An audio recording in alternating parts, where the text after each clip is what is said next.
Hello दोस्तों, welcome to my channel. आज हम पढ़ने जा रहे हैं एजुकेशन सेक्स सब्जेक्ट का SEC जो सब्जेक्ट है हमारा, उसका 7 चैप्टर। तो इस चैप्टर का नाम है भारतीय पुनर्वास परिषद अधिनियम 1992 और विकलांग व्यक्तियों पर राष्ट्रीय नीति 2006। इसमें हम इन्हीं दोनों अधिनियम और राष्ट्रीय नीति के बारे में पढ़ेंगे। और सबसे पहला टॉपिक हमारा है भारतीय पुनर्वास परिषद अधिनियम 1992। इसको हम RCI के नाम से भी जानते हैं। भारतीय पुनर्वास परिषद अधिनियम सामाजिक न्याय अधिकारिता मंत्रालय के तहत एक वैधानिक निकाय है। यह विशेष शिक्षा और विकलांगता पुनर्वास के क्षेत्र में एकरूपता, न्यूनतम मानकों, शिक्षा की गुणवत्ता और प्रशिक्षण को विनियमित करने और लागू करने के लिए 31 जनवरी 1989 को 1860 के सोसाइटी पंजीकरण अधिनियम 21 के तहत स्थापित किया गया था। और भारतीय पुनर्वास परिषद अधिनियम को 1 सितंबर 1992 को संसद द्वारा वैधानिक दर्जा दिया गया था और 22 जून 1993 को इसे लागू किया गया था। इस अधिनियम का मूल उद्देश्य एक ऐसा वातावरण तैयार करना है जो सामाजिक न्याय, मानव अधिकारों और समावेशन के सिद्धांत के आधार पर विकलांगता के दायरे में मानव संसाधन विकास में उच्चतम मानकों की सुविधा प्रदान करता है। टोटल मिला के इस पॉइंट में हमें इंट्रोडक्शन देना है। उसके बाद हमें मेन पॉइंट इसके लक्ष्य और इसके कार्य याद रखने हैं, ठीक है। और सेकंड वाले में हमें प्रावधान और सीमाएं हमारी इम्पोर्टेंट है, बाकी सब हम पढ़ सकते हैं एक बार समझने के लिए। और इसका नेक्स्ट पॉइंट है हमारा विकलांग व्यक्तियों के अधिकार के लिए संयुक्त राष्ट्र सम्मेलन की भूमिका क्या थी, है ना।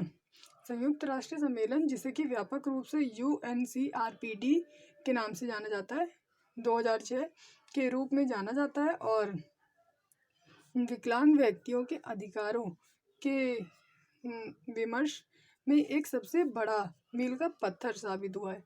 और भारत में संयुक्त राष्ट्र सम्मेलन में अपना पूर्ण विश्वास दिखाया है और अक्टूबर 2007 में इस पर हस्ताक्षर किए। भारत ने अक्टूबर 2007 में इस पे हस्ताक्षर किए, क्योंकि ये अंतर्राष्ट्रीय स्तर पे एक नीति बनाई गई है, ठीक है। ये हमारी जो UNCRPD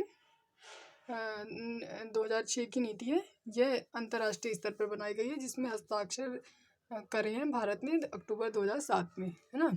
UNCRPD पर हस्ताक्षर और अनुसमर्थन के तुरंत बाद भारत ने RCI मतलब 1992 वाला जो एक्ट है हमारा, उस अधिनियम सहित सभी घरेलू कानूनों में संशोधन और सामंजस्य स्थापित करने के लिए खुद को प्रतिबद्ध किया, और जिसका मुख्य उद्देश्य विकलांगता संबंधी कानूनों, नीतियों और कार्यक्रमों को कन्वेंशन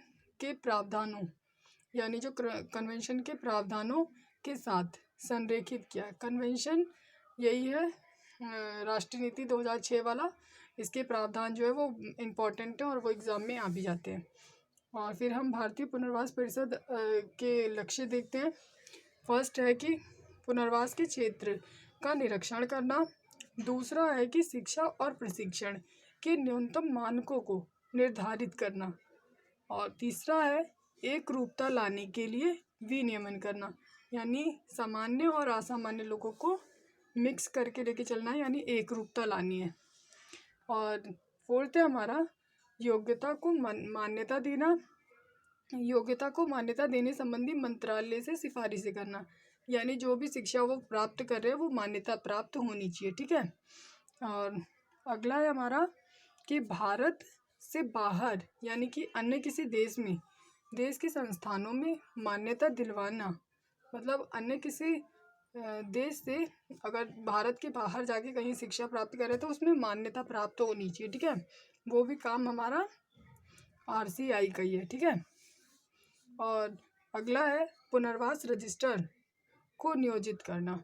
अगला है कार्यक्रमों को प्रोत्साहित करना, यानी कि कार्यक्रमों में पार्टिसिपेट करने के लिए उन्हें प्रोत्साहन देना। ठीक है।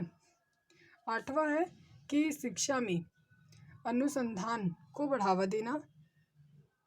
और हमारा अगला पॉइंट है भारतीय पुनर्वास परिषद के उद्देश्य भी पूछे जाते हैं पेपरों में। ठीक है।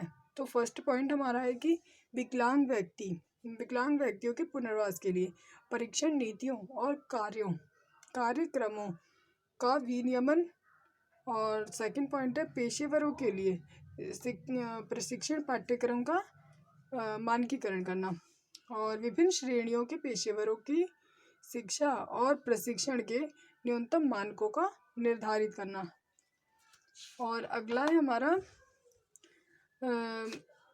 4 पॉइंट है मान्यता प्राप्त संस्थान और विश्वविद्यालय संबंधित क्षेत्रों में मास्टर डिग्री या फिर स्नातक डिग्री या फिर डिप्लोमा पाठ्यक्रम प्रदान करते हैं। ठीक है। 5th पॉइंट है कि पारस्परिक आधार पर विदेशी विश्वविद्यालयों संस्थानों द्वारा प्रदान की गई जो डिग्री डिप्लोमा या प्रमाण पत्र है उसको मान्यता देना। ठीक है। 7वां पॉइंट है पुनर्वास और विशेष शिक्षा में अनुसंधान को बढ़ावा देना। अगला है हमारा पेशेवरों और कर्मियों के बीच के पंजीकरण के लिए एक केंद्रीय पुनर्वास रजिस्टर का रखरखाव करना। अगला है हमारा भारतीय पुनर्वास परिषद द्वारा प्रस्तावित पाठ्यक्रम के प्रकार। अक्सर कर ये पूछे नहीं जाते लेकिन हम इसे ऐड कर सकते हैं। ठीक है। सबसे पहला है कि लघु अवधि पाठ्यक्रम, सर्टिफिकेट कोर्स, डिप्लोमा पाठ्यक्रम, डिग्री पाठ्यक्रम, स्नातकोत्तर डिग्री पाठ्यक्रम या फिर एक और है स्नातकोत्तर डिप्लोमा पाठ्यक्रम। अब हमारा मेन पॉइंट आता है भारतीय पुनर्वास परिषद के कार्य हमेशा पूछे जाते हैं और इसे हमें पढ़ने हैं। और कार्य और उद्देश्य हमारे मिलते हैं ना, तो हम उद्देश्यों में भी शामिल कर सकते हैं। ठीक है। लेकिन कार्य हमें अलग से दे रखे हैं। फर्स्ट पॉइंट है कि भारत और भारत के बाहर के विश्वविद्यालयों और अन्य संस्थानों द्वारा दी गई योग्यताओं को मान्यता दिलवाना। यही हमारा लक्ष्य भी तो था, है ना, कि अन्य भारत और भारत के बाहर के जो विश्वविद्यालय हैं उनके संस्थानों द्वारा हमें मान्यता दी जाए, है ना, जो भी हमने डिग्री डिप्लोमा लिया है उसको मान्यता दी जाए। और सेकंड पॉइंट है कि अध्ययन के पाठ्यक्रम और परीक्षा के बारे में जानकारी प्राप्त करने का अधिकार होता है। ठीक है। थर्ड यह है कि